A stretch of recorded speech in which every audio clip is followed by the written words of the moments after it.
Hello everyone. आप सभी का स्वागत है आपके अपने ऑफिशियल यूट्यूब चैनल दीप मैथ मस्ती पर। हम यहाँ से स्टार्ट करने जा रहे हैं हमारी आज की क्लास, जो Haryana CET NTPC group D और एसएससी जीडी के मैथ्स के प्रीवियस ईयर क्वेश्चंस जो हैं उनके लिए, और जो सारे के सारे क्वेश्चन हो गए वो ट्रिक बेस सोल्व होंगे। तो हमारा चैनल है दीप मैथ मस्ती, तो इसको एक बार जो भी नए जुड़े हैं सब्सक्राइब कर लें। और आप लोगों के लिए एक और इन्फॉर्मेशन क्या है कि आप किसी भी एग्ज़ाम की अगर तैयारी कर रहे हैं, एसएससी, रेलवे या फिर हरियाणा या किसी भी डिफेंस की तैयारी, तो आप लोग हमसे स्टडी मटेरियल ले सकते हो। मैथ, रीजनिंग, जीके, जीएस, या फिर इसी के साथ में Haryana GK, Haryana GK free of cost PDF और क्वेश्चन पेपर पेपर रहेंगे। आप लोगों को क्या है, इस नंबर पे व्हाट्सअप करना है 9050 19 97 60, अपना नाम, और आप जिस भी कोर्स के लिए या जिस भी सब्जेक्ट के लिए पीडीएफ लेना चाहते हो वो लिख के कमेंट करें, व्हाट्सअप करें, तो आप लोगों को वो स्टडी मटेरियल मिल जाएगा। तो हमारा आज का पहला क्वेश्चन है कि संख्या 47 52 40 में 5 के स्थानीय मान और जातीय मान में क्या अंतर है। तो आप लोगों को सबसे पहले तो ये समझना है कि स्थानीय मान, स्थानीय मान, स्थानीय मान होता क्या है। स्थानीय मान जिसको प्लेस वैल्यू बोला जाता है, प्लेस वैल्यू, और दूसरा है जातीय मान, जातीय मान, इसका मतलब फेस वैल्यू। प्लेस वैल्यू की वो किस स्थान पर बैठा है, और फेस वैल्यू की उसकी एक्चुअल वैल्यू क्या है वो हमें बतानी है। तो हमारे पास नंबर है 475240। इसमें पहले हम 5 का स्थानीय मान निकाल लेते हैं। 5 जिस नंबर के बारे में बोला उस नंबर को डायरेक्ट लिख लो, उसके बाद उसके इकाई की तरफ जितने भी अंक उन सभी की जीरो लिख दो, ये हो जाएगा इसका स्थानीय मान। इसका जातीय मान, जातीय मान मतलब कि वो नंबर है जो एक्चुअल में हमें वही बताना होता है। अब इसको माइनस करोगे तो इसका आंसर कितना आ जाएगा, 4995, 4995 बी ऑप्शन हो जाएगा। अगला ना क्वेश्चन है कि 204 1190 1445 का महत्तम समापवर्तक, इट मीन्स एचसीएफ, क्या, एचसीएफ। अब देखो, अगर आप लोग ऑप्शनों के अकॉर्डिंग भी करना चाहो तो हो सकता है। 18 से, देखो मैं 17 को नहीं उठा रहा, सबसे पहले 15 को उठा रहा हूँ। 15 क्या है, 15 एक 5 और 3 की मल्टीप्लाई है, यानी कि जो नंबर 5 और 3 दोनों से भाग होगा वो नंबर 15 से भी भाग हो जाएगा। और 5 से भाग होने वाली संख्याओं का क्या नियम है कि 5 से वो संख्या भाग हो सकती है जिसका इकाई अंक 0 या 5 हो। तो इन ऑप्शनों में क्या है, इन नंबरों में क्या है, 204। 204 में तो सिर्फ और सिर्फ इकाई अंक 4 ही है, लेकिन 0 और 5 तो नहीं है। इसका मतलब ये 15 से भाग नहीं हो सकता। 18 से भाग करने की बात अगर आए, 18 से भाग करने की बात आए तो 18 खुद एक सम संख्या है, वो किसी विषम संख्या को भाग नहीं कर सकती, तो ये भी क्या हो जाएगा, कैंसिल हो जाएगा। उसके बाद, उसके बाद 17 और 19 बचते हैं। अगर मैं 17 की बात करूं तो 17 के पहाड़े में 119 आते हैं, 17 सत्ते 119, लेकिन 19 के पहाड़े में 119 नहीं आता, इसलिए 19 वाला ऑप्शन भी खत्म हो जाएगा, बचेगा क्या, सिर्फ 17। अब हम एक बार इनको सोल्व करके भी देख लेते हैं कि 204 1190 और 1445, 17 से भाग करें कितना, 17 छिका 102, और 17 12 कितना हो जाएगा, फिर 204 हो जाएगा, 12 पे चला जाएगा। 17 सत्ते 119, 70 आ जाएगा। ये अगर भाग करोगे आप लोग तो कितने पे चला जाएगा, 17 अट्ठे 136, कितना बचा 8, और 17 5 85। अब आगे भाग नहीं हो पाएगा ये, ठीक है। तो आपका ऑप्शन क्या हो जाएगा, ऐसे ए होगा। अगला क्वेश्चन है कि ए अनुपात बी 2 अनुपात 5, बी अनुपात सी 7 अनुपात 8, सी अनुपात डी 5 अनुपात में 7 है, तो ए और डी का मान ज्ञात करें। अब ये नंबर अगर दे रखे हैं तो आप लोगों को मैंने क्लास में भी बताया हुआ है कि ए अनुपात बी को आप लोग ए बटे में बी, और जब इस तरीके से वैल्यू निकालनी होती है तो इनको डिवाइड और मल्टीप्लाई में लिखते चलो, बी बटे सी गुना में सी बटे में डी। इट मीन्स बी से बी कैंसिल, सी से सी कैंसिल, तो इसकी वैल्यू किसकी आएगी, ए बटे में डी की आएगी। ठीक है, अब नंबर्स को भी सेम ऐसे रखो, 2/5, 7/8 और 5/7। अब सोल्व करोगे, 5 से 5, 7 से 7, 2 से 1 और 2 चौका 8। कितना आ जाएगा 1/4, और 1/4 को आप 1:4 लिखोगे। क्या लिखोगे? 1:4। तो आपका ऑप्शन हो जाएगा डी, 1:4। दो संख्याओं का औसत p है, तो औसत होता क्या है आप लोग पहले ही समझो कि औसत होता क्या है। कुल जोड़ बटे में कुल संख्या।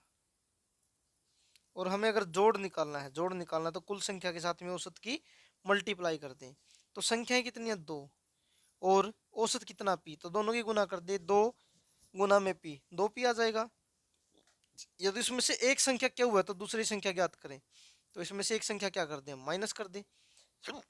तो ये क्या हो जाएगा? हमारा रिजल्ट आ जाएगा 2p minus Q. 2p minus Q, D option आ जाएगा भाई, 2p माइनस क्यू। अब चलते हैं अपने अगले क्वेश्चन की तरफ। क्वेश्चन है कि सिंपल तथा डिंपल की वर्तमान आयु का अंतर 14 है। 7 वर्ष पहले उनकी आयु का अनुपात क्रमशः 5:7 था। यानी कि अगर हम यहाँ पे वर्तमान मान ले कि यहाँ पे इनकी वर्तमान आयु है सिंपल और डिंपल की, तो कितने साल पहले? 7 साल पहले। यानी कि यहाँ से 7 साल पहले इनकी आयु का अनुपात 5:7 था। लेकिन इन दोनों के बीच का अंतर, देखो कितना, 5 और 7 के बीच का अंतर है 2, और 2 यूनिट की वैल्यू कितना बोल रहे हैं? 14 साल। तो 1 यूनिट की वैल्यू कितनी आएगी? 7 आ जाएगी। अगर 1 यूनिट की वैल्यू 7 है तो 5 यूनिट की वैल्यू 7×5 = 35, और 7 गुना में 7 कितना? 49। इसका मतलब वो पहले 35 वर्ष और 49 वर्ष की थी। तो अब इनकी वर्तमान आयु बताना। भाई ये 5-7 साल पहले की थी, वर्तमान आयु बताओगे ना तो 7-7 जोड़ना पड़ेगा। 7-7 क्या करना पड़ेगा? जोड़ना पड़ेगा। सिंपल की बतानी है, 35 और 7 कितना हो जाएगा? 42। कितना? 42। आपका ऑप्शन क्या आ जाएगा? बी आ जाएगा, बी ऑप्शन आ जाएगा 42।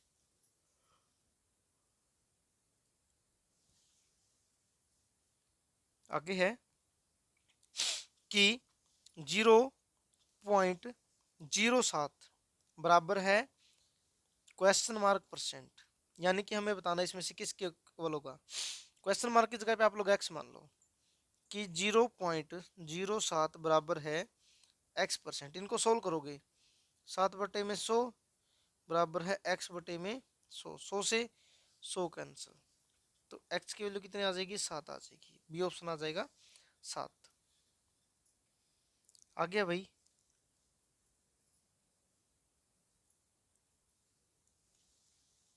यदि एक वस्तु का क्रय मूल्य 80 रुपये तथा ऊपरी व्यय का मतलब क्या? उसको मेंटेन करने के लिए, उसको सही करने के लिए 20 रुपये है, और वस्तु का विक्रय मूल्य 120 रुपये है। यानी कि 80 रुपये में उसको खरीदा है, 20 रुपये इसके ऊपर मेंटेन करने के लगा दिए, उसको संभालने के लिए लगा दिए।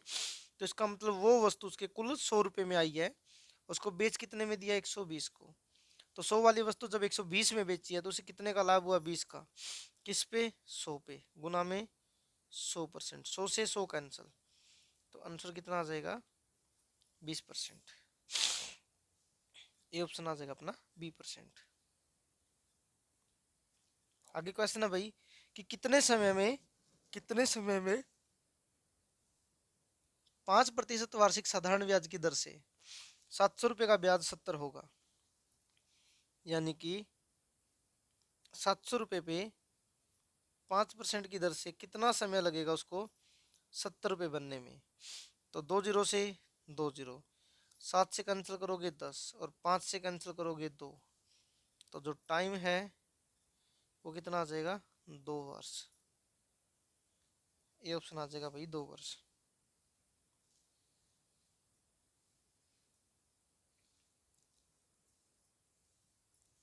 अगला क्वेश्चन है कि 3456 रुपये का 8 से 1/3% वार्षिक दर से 3 वर्ष का चक्रवृद्धि ब्याज क्या होगा?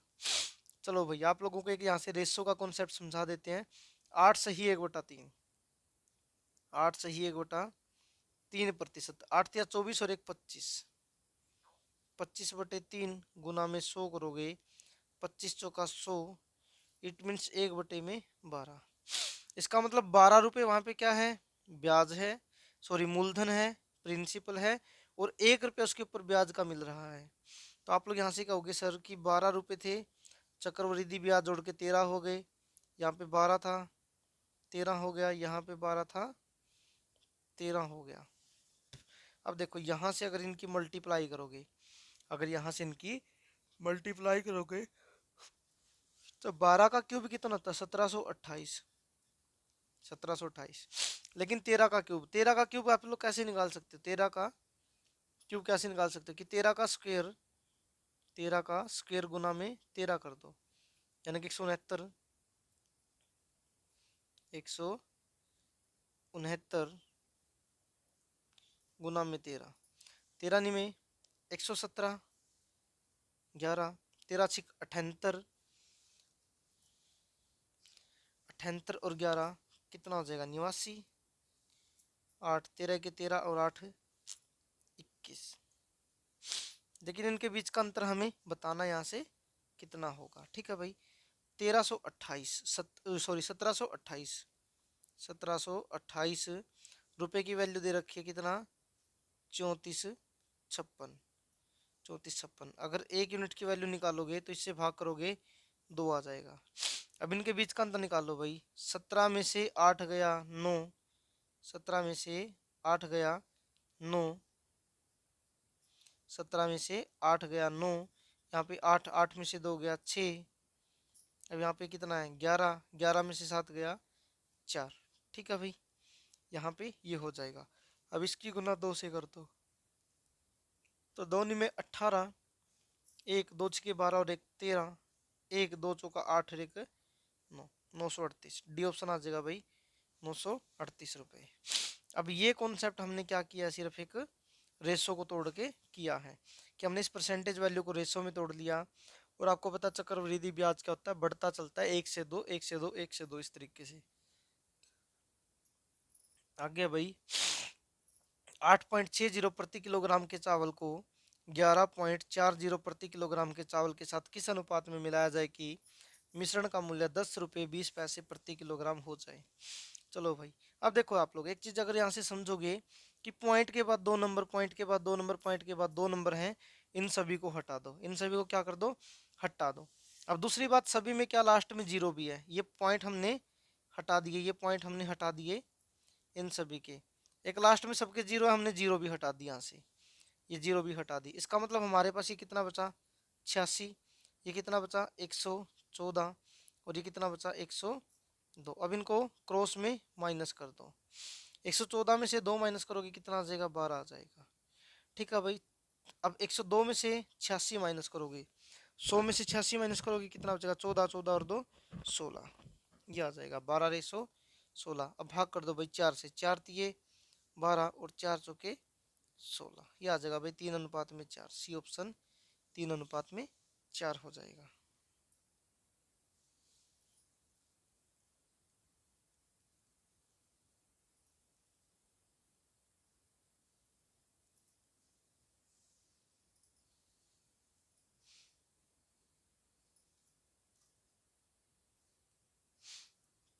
अब ये क्वेश्चन है भाई, अब इस क्वेश्चन को मैं भाई अगली वीडियो में करवाऊंगा मैं, क्योंकि इस क्वेश्चन में थोड़ा सा मुझे शायद ये लगा कि इसके अंदर कुछ डाउट है। आप लोगों को ये क्वेश्चन मैं अगली क्लास में या अगले उसमें मेंशन करके करवा दूंगा। तो एक बार इसको हम थोड़ी सी टाइम के लिए क्या करते हैं, ड्रॉप करते हैं, छोड़ देते हैं। नेक्स्ट वीडियो में ये सबसे पहला क्वेश्चन ही मिलेगा सोल्यूशन के लिए। अगला भाई, ए किसी काम को 30 दिनों में तथा बी उसी काम को 40 दिनों में कर सकता है, यदि दोनों एक साथ काम करे तो काम कितने दिनों में पूरा हो जाएगा। ए किसी काम को 30 दिनों में पूरा करता है और बी उसी काम को 40 दिनों में पूरा करता है। दोनों का एलसीएम 120। 30 से भाग करोगे 4, 40 से भाग करोगे 3, ठीक है भाई। 120 कुल काम है और दोनों के दोनों मिलके काम करते हैं 7 यूनिट, 7 से कैंसिल करोगे, 7 एका 7, कितना बचा 5, 7 49, कितना बचा 1 7, ये आ जाएगा भाई 17 से ही 1/7। बी ऑप्शन आ जाएगा 17 से ही 1/7। आ गया भाई। दो पाइप ए व बी एक टैंक को क्रम से 20 और 30 मिनट में भर सकते हैं। यदि दोनों पाइपों को एक साथ खोल दिया जाए तो टैंक भरने में कितना समय लगेगा? कि ए 20 मिनट ले रहा है और बी 30 मिनट ले रहा है। दोनों का एलसीएम 60, 20 से भाग करोगे 3 और 30 से भाग करोगे 2। टोटल पानी 60 लीटर भरना, दोनों एक बार में कितना भर सकते हैं? 3 और 2 5। भाग करोगे 12 पंजे 60, ये आ जाएगा भाई 12 मिनट। अगला क्वेश्चन है भाई, एक कार की चाल 10 मीटर प्रति सेकंड है, इसकी चाल कितने किलोमीटर प्रति घंटा होगी? हमें बताना है किलोमीटर पर हावर में चाल क्या होगी। तो अब यहाँ से आप लोग समझो, मीटर पर सेकंड से किलोमीटर पर हावर में हमें लेके जाना है, किलोमीटर प्रति घंटा में लेके जाना है। तो कैसे चेंज किया जाता है? देखो, जब चाल किलोमीटर पर हावर में दे रखी है और हमें बतानी है किस में? मीटर पर सेकंड में। तो आप लोग यहाँ से समझो, किलोमीटर पर हावर, 1 किलोमीटर में कितने मिनट मीटर होते हैं? 1000। और 1 घंटे में कितने मिनट होती है? 60। और 1 मिनट में कितनी सेकंड होती है? 60। अब आगे सोल्व करोगे, 2 जीरो से 2 जीरो, 2 से भाग करोगे 3, 2 से भाग करोगे 5, तनी यानी कि आपके सामने क्या आया? 5/में 6 दिए 18, एक वैल्यू आ गई निकल के 5/18। अब ये 5/18 यूज कैसे करनी है ये देखो भाई। जब आप लोगों को स्पीड या किसी की चाल किस में दे रखी हो? किलोमीटर प्रति घंटा में, उसके साथ में किसकी मल्टीप्लाई कर दोगे? 5/18 की, 5/18 की। ठीक है, तो ये किस में चेंज हो जाएगी? हो जाएगी मीटर पर सेकंड में। और अगर आप लोगों को मीटर पर सेकंड में अगर चाल दे रखी है, स्पीड दे रखी है मीटर पर सेकंड में, तो उसको किलोमीटर पर हावर में जब चेंज करोगे तो किससे मल्टीप्लाई कर दोगे? 18/5 से। किससे? 18/5 से। अब यहाँ से समझो भाई, इसने बोला एक कार की चाल 10 मीटर प्रति सेकंड है, 10 मीटर प्रति सेकंड है, मीटर पर सेकंड है, तो हमें किससे गुना करनी है? 18/5 से। गुना में 18/5, 5 दूनी 10 और 18 दूनी कितना हो जाएगा? 36। यानी कि चाल आ जाएगी 36 किलोमीटर पर हावर। बी ऑप्शन आ जाएगा भाई 36 किलोमीटर पर हावर।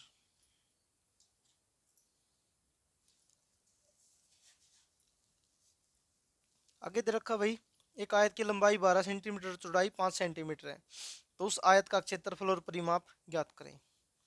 एक आयत का जो परिमाप होता है, परिमाप जो होता है, आयत कैसे होती है? ये आयत होती है हमारी, ठीक है भाई। ये इसकी क्या होती है? चौड़ाई। और ये इसकी क्या होती है? लंबाई। तो फिर इसका मतलब ये भी लंबाई बनेगी और ये क्या बनेगी? चौड़ाई। और परिमाप क्या होता है? किसी भी आकृति का परिमाप क्या होता है? उसकी चारों भुजाओं के, जितनी भी उसके अंदर भुजाएं सभी को जोड़ देना। तो इसका मतलब चौड़ाई यानी कि इसको बी मान लो, लंबाई इसको एल, ये बी और ये एल, इन सभी को जोड़ोगे एल 2 बार आ जाएगा और बी भी 2 बार आ जाएगा। तो इसीलिए जो परिमाप होता है, उसको ऐसे लिखा जाता है, 2 गुना में लंबाई प्लस में चौड़ाई। अब 2 गुना में लंबाई, एक 12 है और एक 5 है, 12 और 5 17, तो 17 दूनी कितना हो जाएगा? 34। ये तो क्या आ गया उसका? सेंटीमीटर क्या आ गया? उसका परिमाप आ गया। अब हमें क्या निकालना है? उसका क्षेत्रफल, एरिया निकालना है। अब एरिया क्या होता है? क्षेत्रफल क्या होता है? होता लंबाई गुना में चौड़ाई, यानी दोनों भुजाओं की गुना। तो 12 गुना में 5, तो कितना हो जाएगा? 12 पंजे 60 हो जाएगा। ठीक है भाई, तो हमारा जो ऑप्शन रहेगा वो कितना रहेगा? ये ऑप्शन रहेगा 60 और 34। कितना? 60 और 34। आगे भाई, एक घनाभ का आयतन और संपूर्ण पृष्ठ क्षेत्रफल क्या होगा जिसकी भुजाएं 25 सेंटीमीटर, 10 सेंटीमीटर और 2 सेंटीमीटर है? ठीक है भाई, एक घनाभ की अगर बात की जाए तो पहले हम उसका क्या निकाल लेते हैं? यहाँ से आयतन निकाल लेते हैं। जो घनाभ का आयतन होता है वो क्या होता है भाई? तीनों भुजाओं की गुना। या फिर अगर हम अपनी लैंग्वेज में बोले तो क्या होता है? आधार का क्षेत्रफल गुना में ऊंचाई। आधार कितना कितना है भाई, 25 और 10। 25 गुना में 10 गुना में 2, 25 गुना में 10 250, गुना में 2 कितना हो जाएगा 500। कितना हो जाएगा 500। और अगर आप लोग यहाँ से चेक करोगे तो 500 सिर्फ एक ही ऑप्शन में है, किसमें, ए में। और इसका जो संपूर्ण पृष्ठ होता है,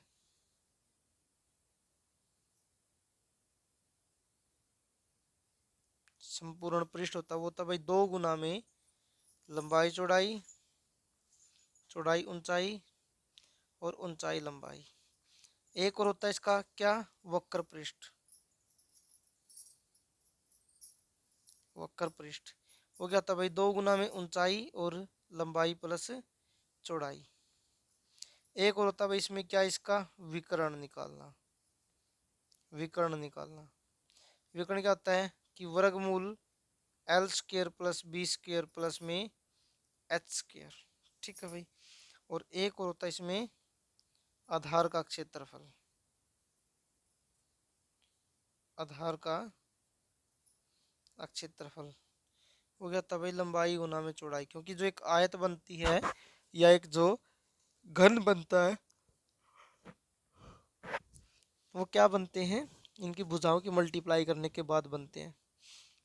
आगे क्वेश्चन है भाई, दो सिक्के एक साथ उछाले जाते हैं, यानी कि जब, तो उन पर दो पृष्ठ आने की संभावना ज्ञात करें। देखो भाई, दो सिक्के उछाले जाते हैं तो दो सिक्के में दो ही पार्ट होते हैं, दो ही फेस होते हैं, एक हेड और एक टेल। दो सिक्के हैं, दोनों को उछाला जाता है।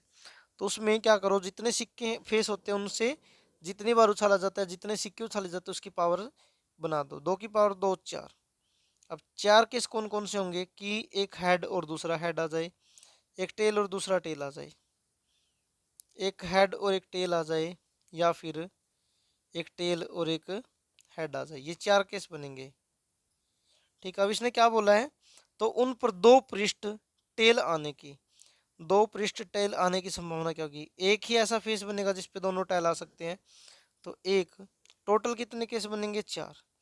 तो 1/4 क्या ऑप्शन हो जाएगा यहाँ से, बी ऑप्शन हो जाएगा 1/4। देखो भाई, ऐसे ही हमारा जैसे बोला जाता है एक सिक्के को 3 बार उछाला जाए, तो ऐसा भी हो सकता है। जैसे 2 की पावर 3 करोगे कितना बनेगा 8। 8 केस कौन कौन से बन सकते हैं, आप लोगों को ये पता होना चाहिए। तीनों हेड, तीनों टेल। हो सकता है भाई 2 हेड आ जाए और एक टेल आ जाए। हो सकता है कि दोनों टेल और एक हेड आ जाए। हो सकता है भाई एक हेड फिर टेल और फिर हेड आ जाए।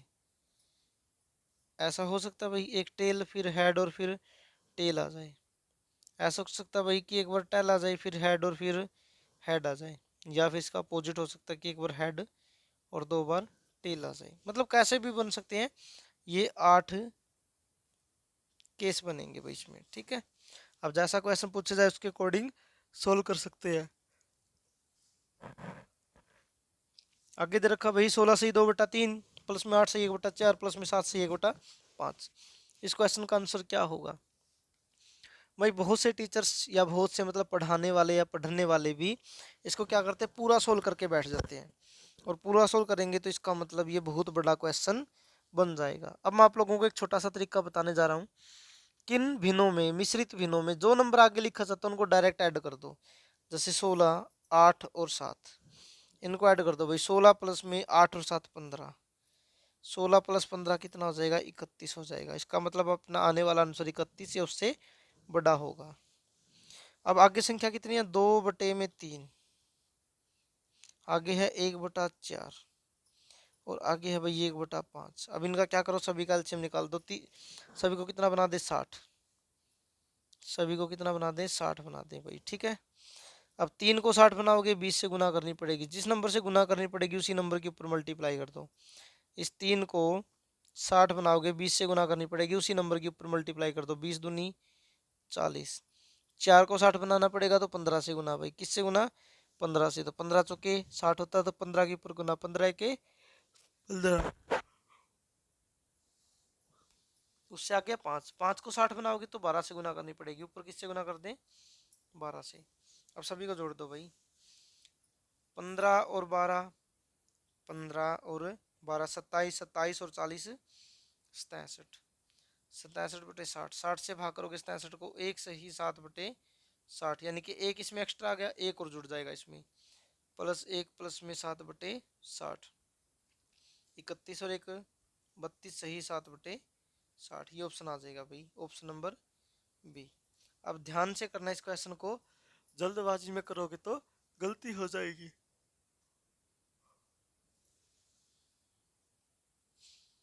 अच्छा भैया आगे क्वेश्चन है कि 499.99, इन सभी को जोड़ना और जोड़ के बताना हमारा आंसर कितना होगा। चलो देखो इनको जोड़ लेते हैं। 499.99, आगे है 4.999, यहाँ पे जीरो लगा लो। आगे है 49.990, यहाँ पे कर लो भाई 9, 9 दूनी 18, 9 तिया 27, 2, 9 दूनी 18, 9 तिया 27 और 2 29, 2, 9 और 9 18, 2 20 और 4 24, 2, 9 और 4 13 और 2 15, 1 4 और 1 5। ठीक है भाई, तो अपना ऑप्शन क्या आ जाएगा यहाँ से 554.979। और पॉइंट के बाद में आप लोगों को पता है कि जो नंबर के पॉइंट के बाद जीरो होती है इसकी वैल्यू नहीं होती, लेकिन इसने आंसर तो दे रखा है, ये पॉइंटों में नहीं है, पूरी पूरी वैल्यू में दे रखा है। तो आप ये बताओ, ये 997 है, ये 997, इसका मतलब ये 1000 की तरफ जा रहा है। 1000 का मतलब ये नंबर बढ़ रहा है, आगे की तरफ बढ़ रहा है, इसका मतलब ये अगले नंबर की तरफ जा रहा है, तो अगला नंबर ही बनेगा। तो 554 के बाद कौन आता है भाई, प्लस एक कर दो, कितना आ जाएगा 555, कितना 555। अब ये ऑप्शन अपना आ जाएगा भाई 555 ऑप्शन आ जाएगा। अब चलते हैं भाई अपने अगले क्वेश्चन की तरफ, ये आज का लास्ट क्वेश्चन रहेगा। इस क्वेश्चन में हमें ये एरिया दिखा रखा है, इसमें क्या बोला, कुल अनुमानित लागत 1,20,000 रुपये है, परिवार द्वारा इंटीरियर डेकोरेशन और आर्किटेक्ट टेक्ट की फीस की अनुमानित राशियों में कितना अंतर है। ठीक है भाई, कोई नहीं, अंतर हम निकाल देंगे।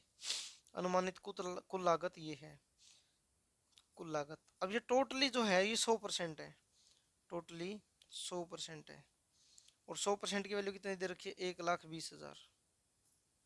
अगर 1% की वैल्यू निकाली जाए तो कितना हो जाएगा, 1,00,000, सॉरी 1,00,000 नहीं, 1,200 रुपये, क्योंकि 2 जीरो तो ये यहाँ से कैंसिल हो जाएंगी। अब 1% की वैल्यू कितनी है, 1,200 रुपये। इसने क्या बोला, इंटीरियर डेकोरेशन और आर्किटेक्ट की फीस की अनुमानित राशियों का अंतर कितना है। इंटीरियर में 19 है और आर्किटेक्ट में 11 है, 19 और 11 के बीच का अंतर कितना है, 8 यूनिट, और 12 से गुना कर दो भाई, 12 8 96 और 2 जीरो, तो कितना आ जाएगा 9,600, कितना आ जाएगा भाई 9,600 आ जाएगा, ये हमारा क्या रहेगा आंसर।